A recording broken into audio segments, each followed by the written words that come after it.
নৈৰ সমান হ'ব কোন, আইৰ সমান বব কোন। এই আপ্ত বাক্যশাৰী যেন এতিয়া মিছা প্ৰমাণিত হ'ল। মাতৃয়ে নিজৰ সন্তানক বুকুত বান্ধি লৈ ঘূৰি ফুৰা আপুনি নিশ্চয় দেখিছে। আনৰ ঘৰত বন কৰাৰ দৃশ্য সুলভ, কিন্তু ইয়াৰ বিপৰীতে চতিয়াৰ এজন যুৱকে নিজৰ কণমানি পুত্ৰক বুকুত বান্ধি লৈ জীৱন সংগ্ৰাম চলাবলৈ পুৱাই ওলাই আহে। প্ৰথমতে ভালদৰে প্ৰত্যক্ষ কৰক এই দৃশ্য। এই দৃশ্যই এতিয়া সচেতন লোকৰ দৃষ্টি আকৰ্ষণ কৰিছে। তোমাৰ ঘৰত মানুহ নাই আৰু? মানুহ নাই।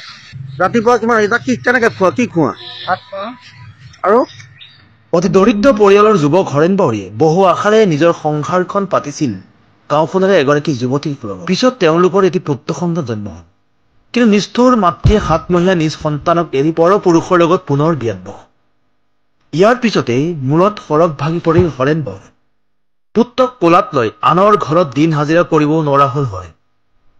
আনৰ এখন ই ৰিক্সা ভাড়াত লৈ নিজ পুত্ৰক বুকুত বান্ধি ই ৰিক্সা চলাই নিজ সন্তানক মানুহ কৰাৰ সংগ্ৰামত ব্ৰতী চতিয়াৰ এই যুৱকজন।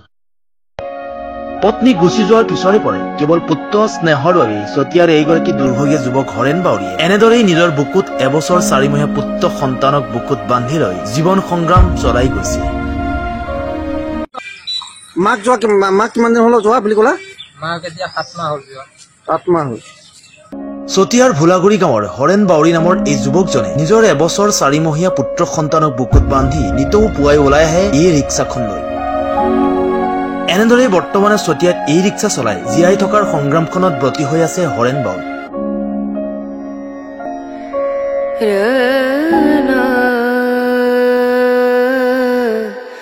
ৰ